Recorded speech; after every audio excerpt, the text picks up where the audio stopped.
Hello everybody, my name is John Anderson. I'm the Head of Operations at the Princess Alexandra Hospital in Harlow, and I'm also the Outpatient Transformation Operational Lead.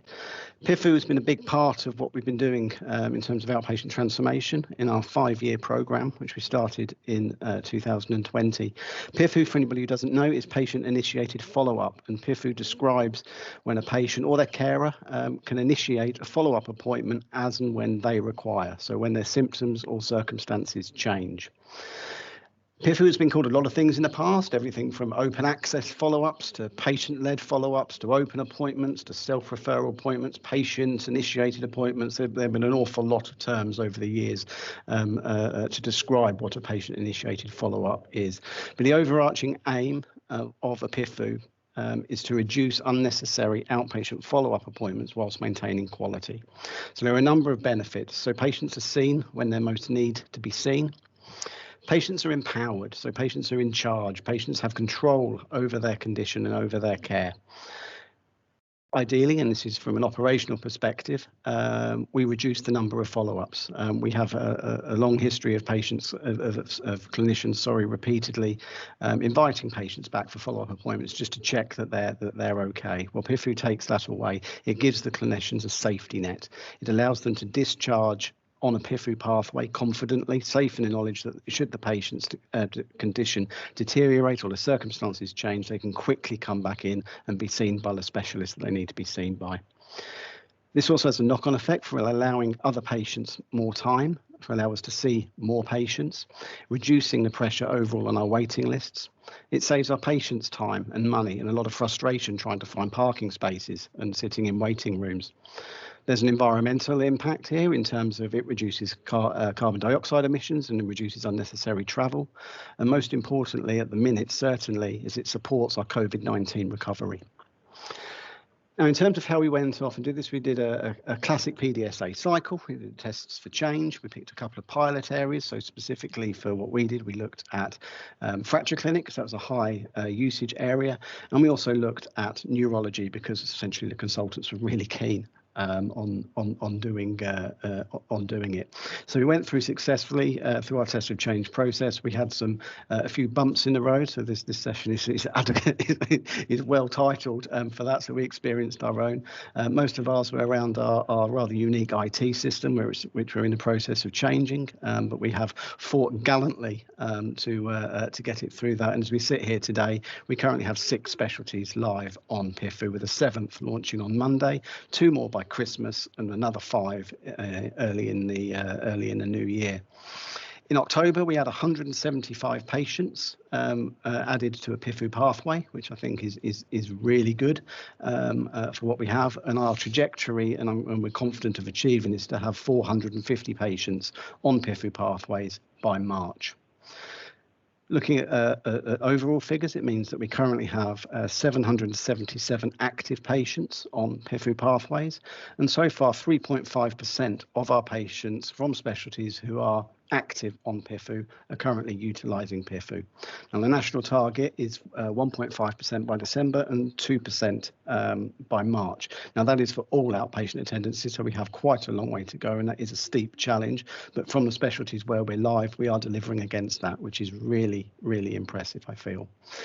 Just on the screen that you can see, we've got some results. Now, we've just highlighted fracture clinic because that was obviously the first one that we went for.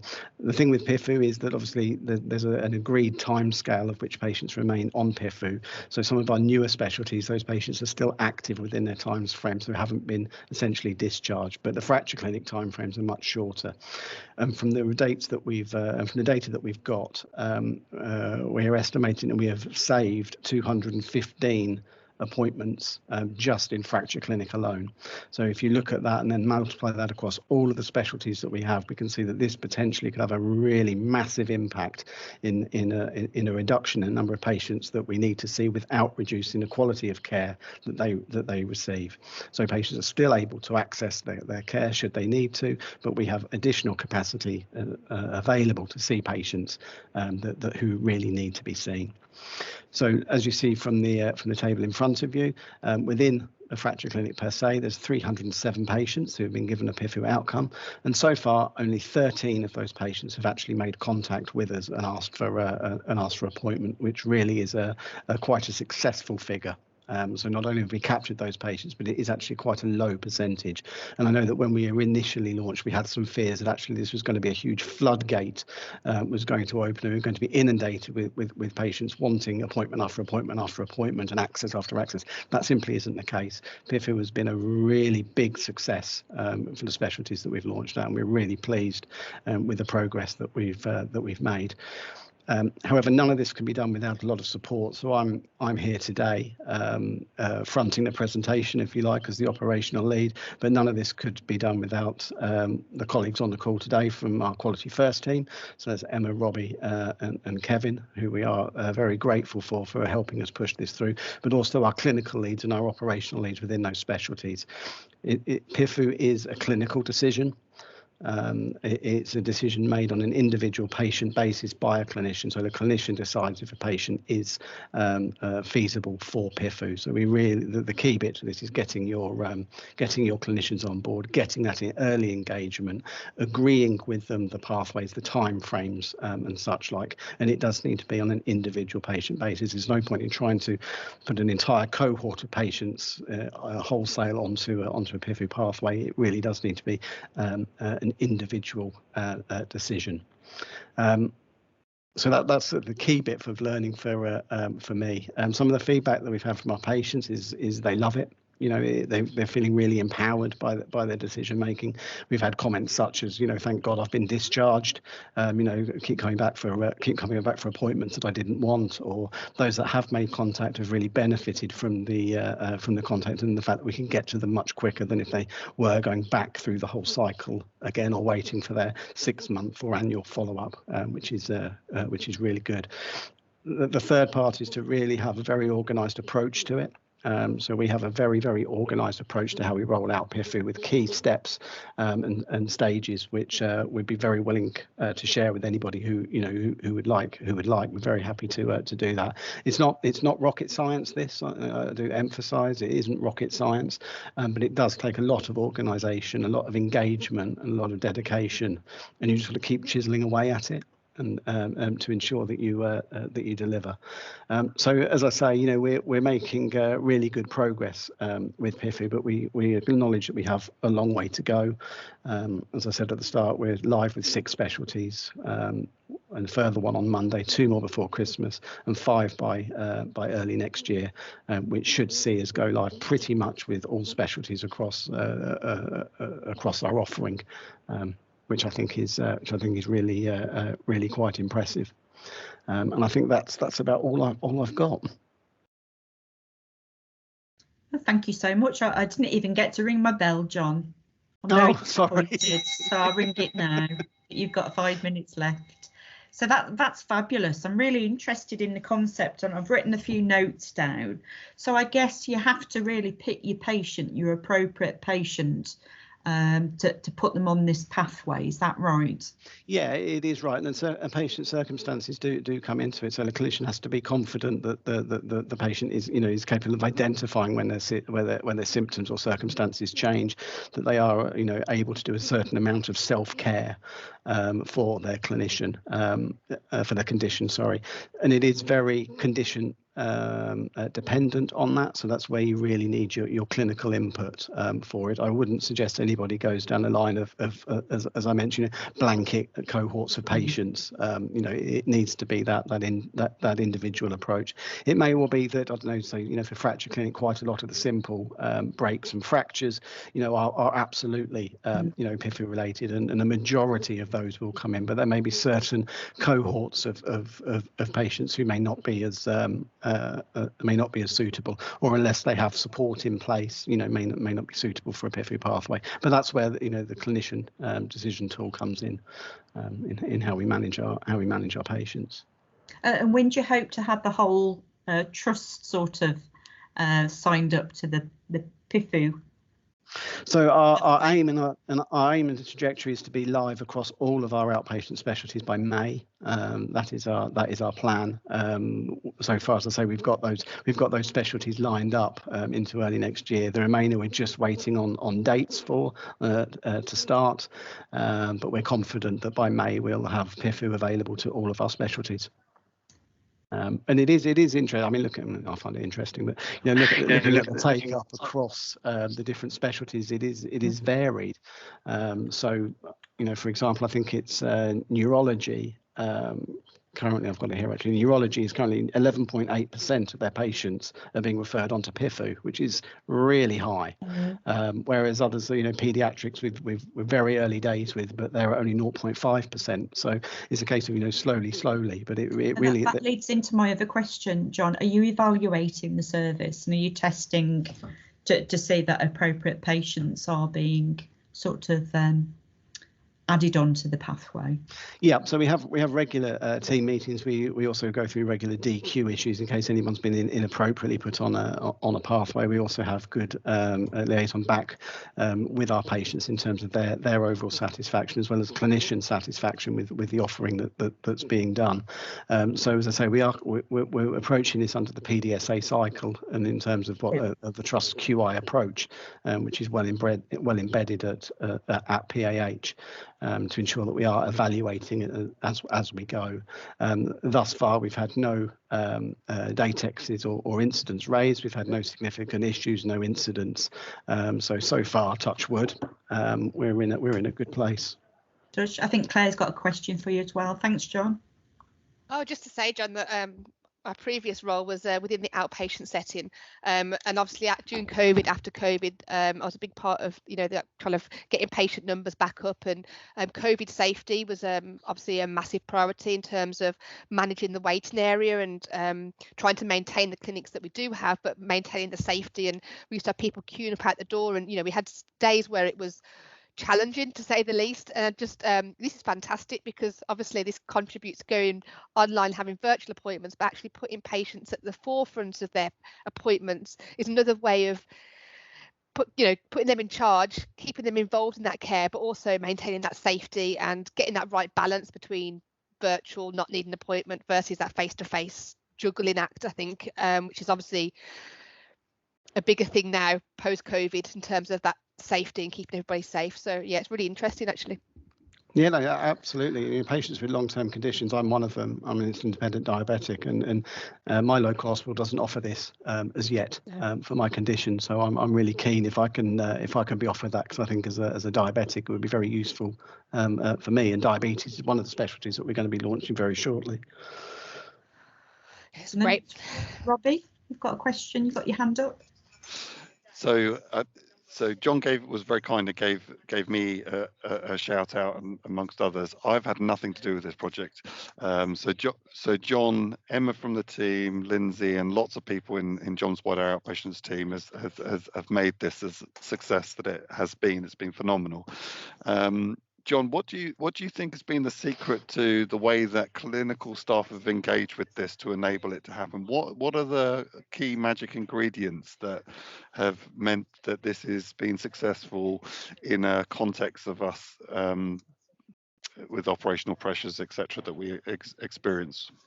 So I think it comes down to some of these basic change management principles here. You're never going to get 100% of people on board, so it's about identifying your champions, as we did, particularly in neurology, who are really keen to go, and that's how you get the snowball effect started with that. It's also about using the appropriate language. So, I could look at this and say, well, actually, there's some financial savings here because we're not seeing as much, not seeing as many patients, so we have some good financial, some SIP savings, which certainly in our organisation is an instant turn off for most of our clinicians. However, if I say, that actually, this is going to enable you to see the patients who need to be seen much quicker. This is going to enable COVID recovery. This is going to enable you to see your cancer patients, your urgents, your critical patients, your patients who are have been waiting X number of months on lists, waiting to be seen, who may not be fit and healthy. This is a way of getting through that, getting through those lists. This is a way of being able to work smarter, not necessarily harder.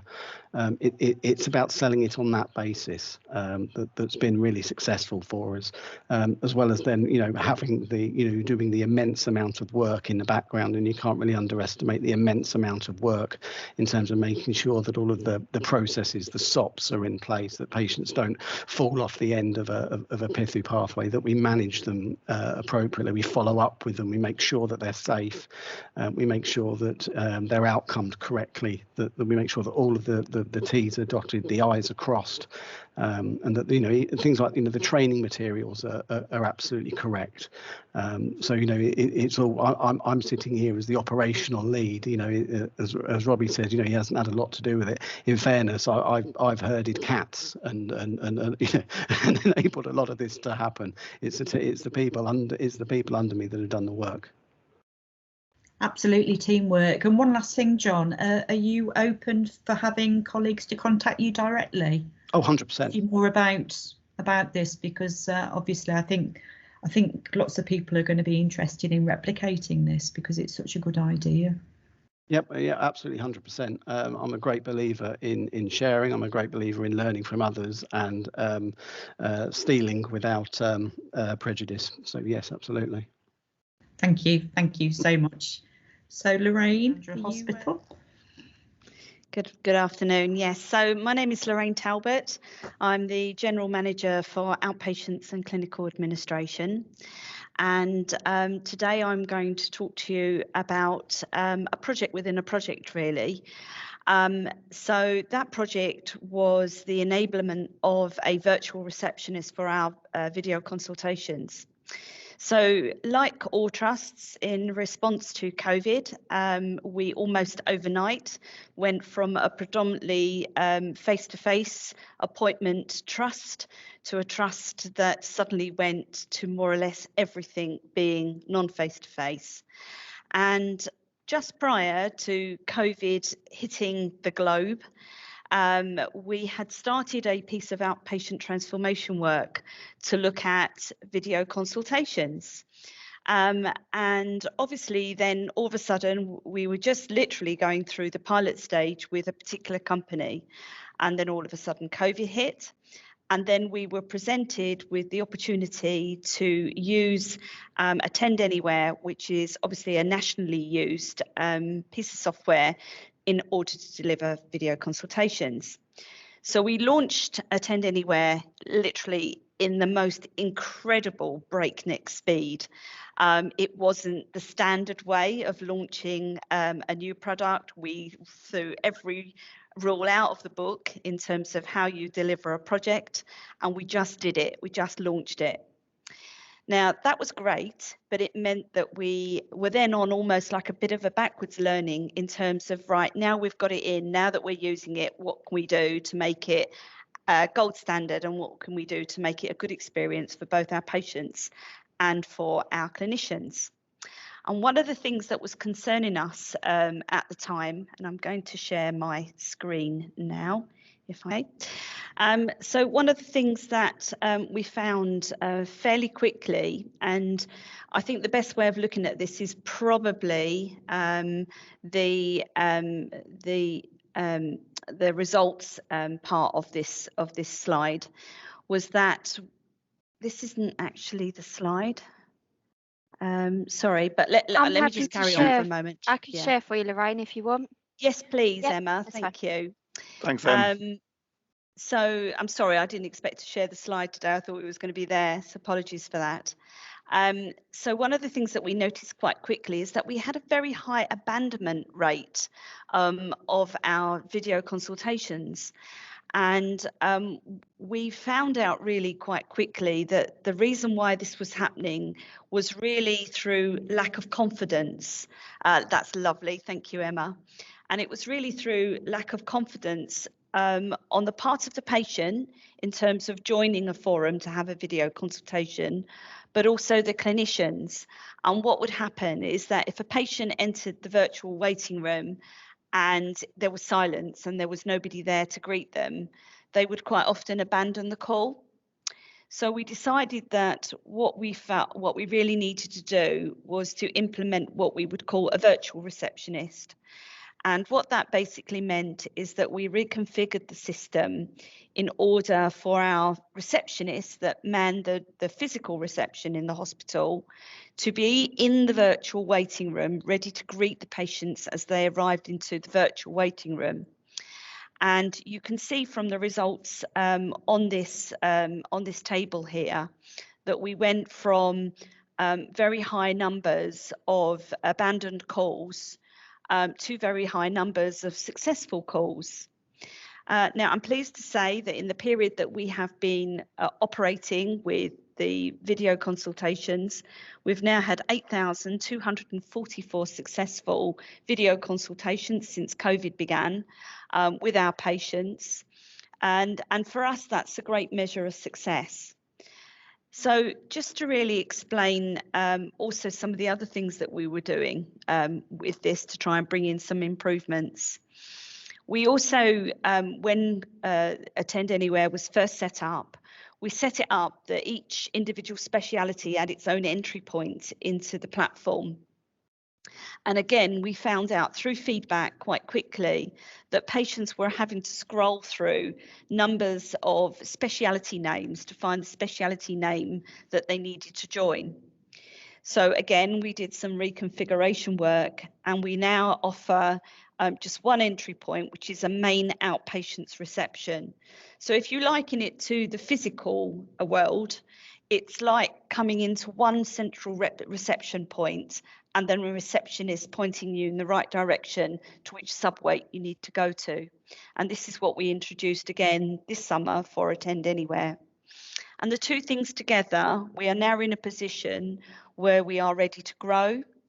We have done an enormous amount of work in terms of rebuilding our clinics to a face-to-face or a non-face-to-face type of clinic and appointment slot type, so we can get the correct communication to our patients the first time. We are also sending text messages to our patients with the Attend Anywhere link. And now that we have completed our rebuild of all of our clinics, the plan now is to go back and revisit and see if we can improve on the numbers that we have. I will say that we have some specialties that are not doing Attend Anywhere at all, but we actually have quite a large number across those 8,244 of oncology, general surgery, urology, all sorts of specialities that have taken up Attend Anywhere. And really our view is just to keep improving, keep increasing it, and offer this service to our patients. And that's it really. Is there any questions at all from anybody? That's fantastic, Lorraine. What provider are you using to initiate?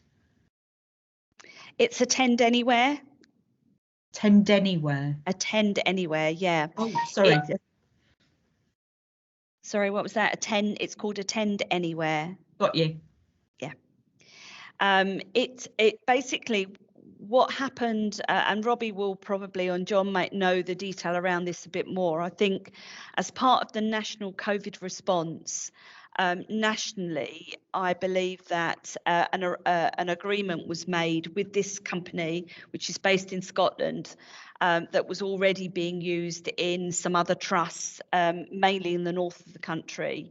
And they were able to negotiate a very quick, a very slick, nationally adopted way of bringing these into trusts quickly in response to COVID. So although we were looking at some other sample products prior to COVID hitting us, we decided to go with Attend Anywhere. And although it was quite difficult at first because we launched so quickly, it's almost been a little bit of a growing and a learning project. As I say, in some respects done a little bit in reverse, because normally you would do all your planning and your prepping and all of your PDSA cycles before you start a project. But in this particular case, we were very, very much on the hop, and we were very much learning as we were going along. But we did that in collaboration with other trusts, so we were able to learn from each other. Excellent, thank you. I think Roy has a question for you.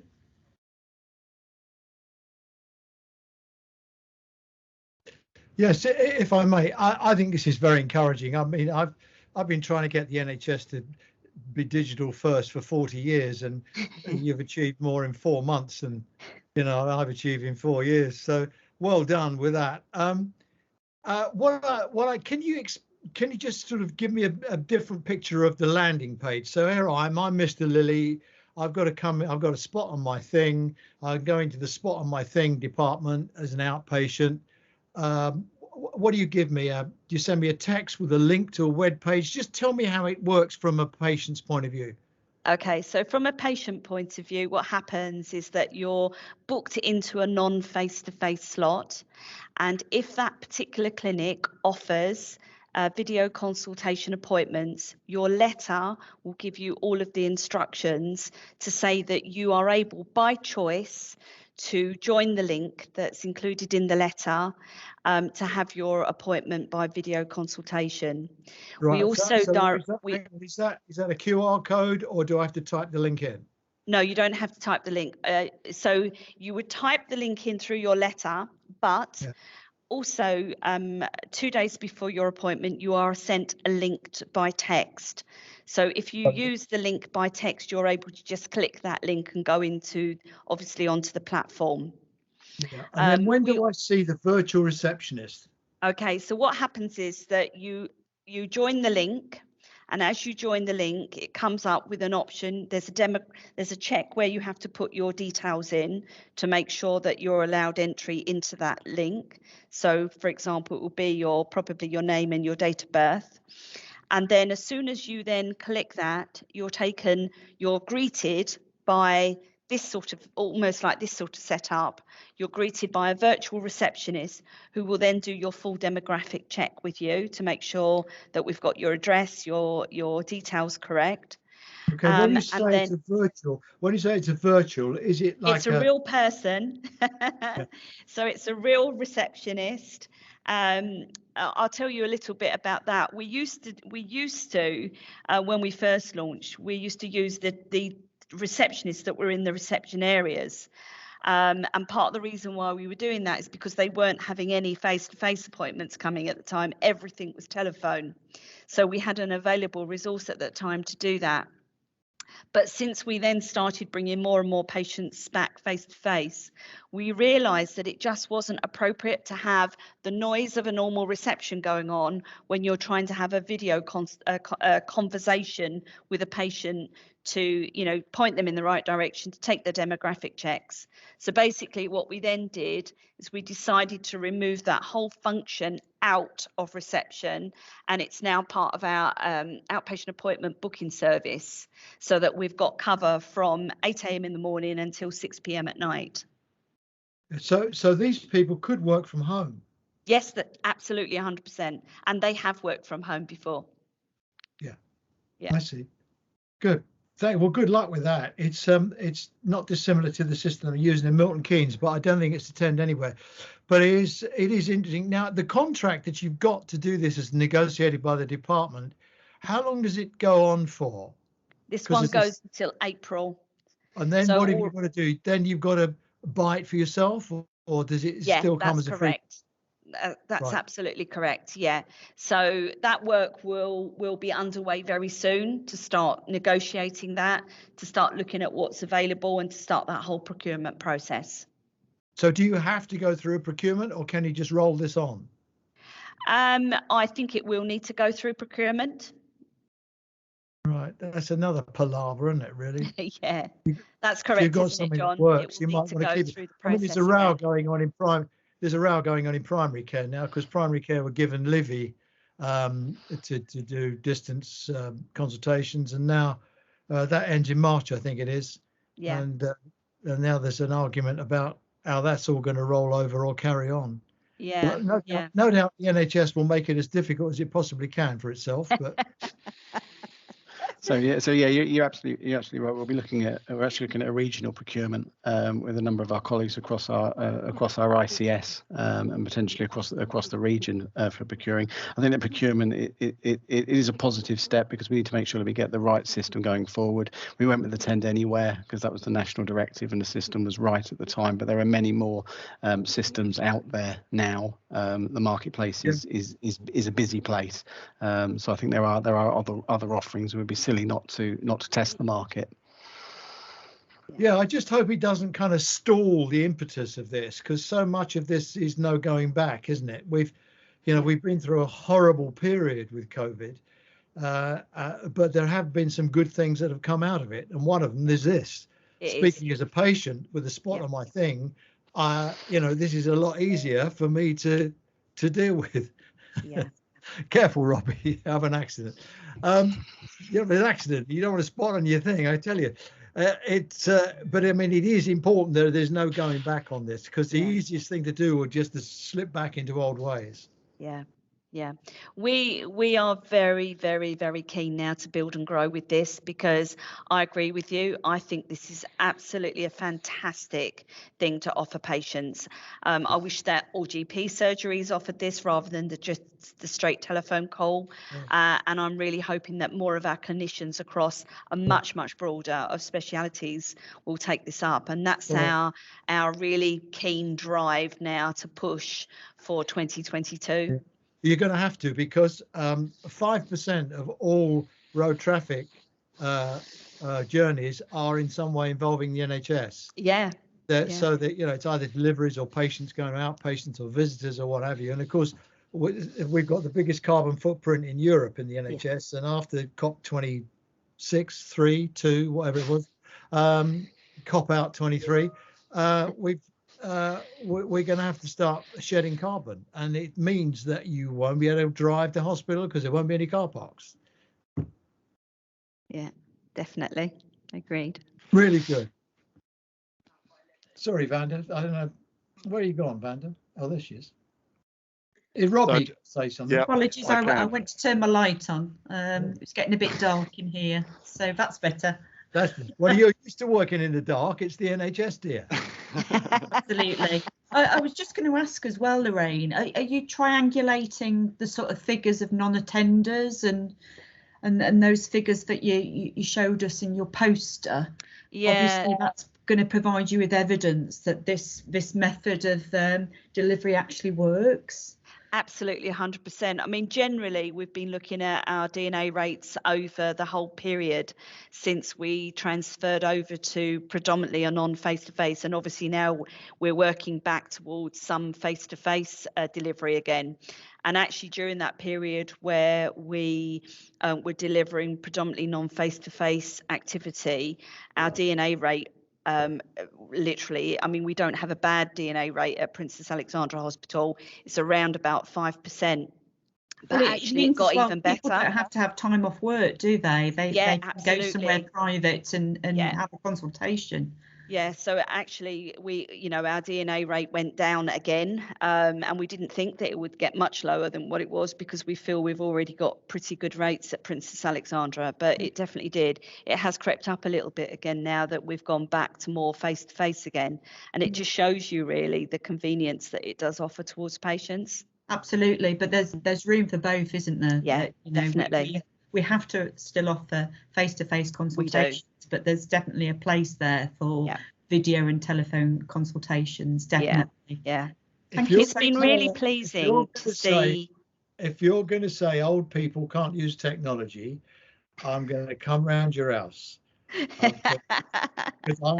We can use old technology. I'm 75. Absolutely. We speak to our grandkids on the phone, on the FaceTime. It's, we've got to shift on from this. If this stuff creates the headroom for us to look after people who can't. Yeah. And it's not an age thing. No, I want to know what Robbie's going to say. He's had his hand up for ages. Do you think he needs to go to the loo? I can see Lorraine sat not too far away from me. I just wanted to say thank you, Lorraine, because on this one page, you know, it's summarised so neatly, etc., and all the rest of it. But I know the blood, sweat, and tears, and all the rest of it, not literally, but metaphorically. Well, actually, literally, that went into this project and others from us in that office. That's now.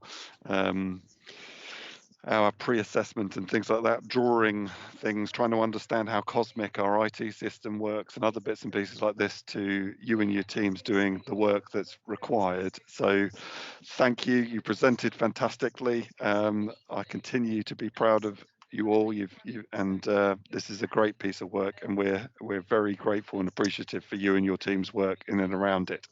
And to our very own Emma Bright and others from the team that I know have worked shoulder to shoulder alongside you. Absolutely, 100%. And it's like in the last presentation, with everything we do here, it's that collaboration, it's that teamwork, it's drawing on each other's strengths, which really bring the successes that we achieve every day, day in, day out. That's why you've got a blue plaque. Oh, thank you.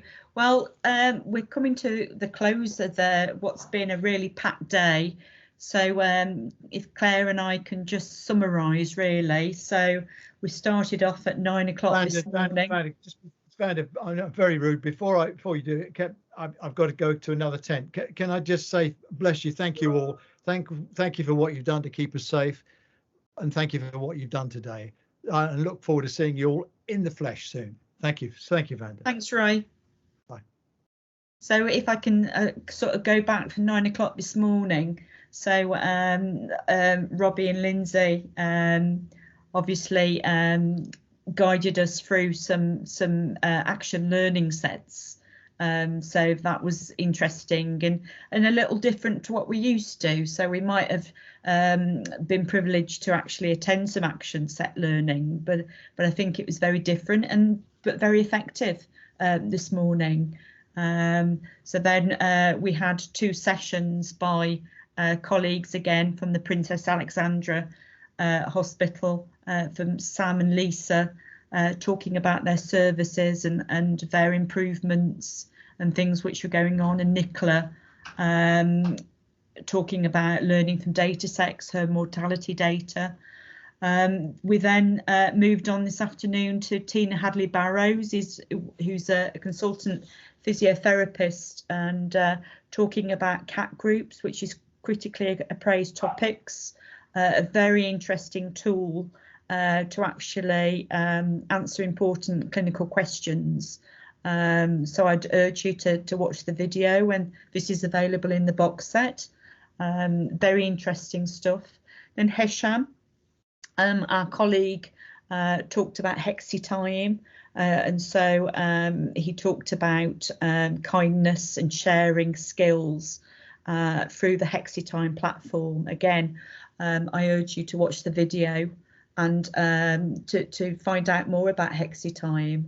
I was dubious, but he's certainly converted me, and I think he's converted Claire. Is that what I say? He's converted you, Claire? Yeah, I thought it was brilliant. Yeah, absolutely. Yeah, absolutely. So it's worth about watching back on if you've not seen it. Yeah, please watch back and please spread the word. And then obviously John and Lorraine this afternoon, again, fabulous initiatives which are taking place. So we've had a really fun-packed day here in tent number 3, Bumps in the Road. I just wanted to thank Gabby, who's been excellent, and my co-host Claire, and everybody for engaging on this subject. It's been really, really enjoyable, and be careful out there and continue to do the fabulous work that you're doing. So I thought I'd be a bit more contemporary with my quote finishing off, and this is from the late great Bob Marley, who said, "Don't gain the world and lose your soul. Wisdom is better than silver or gold." So on that note, thank you very much. Take care. Thank you, Vanda. We'll see you again next year at the Fab Festival 2020. Thank you. Thanks, Thank you. Vanda.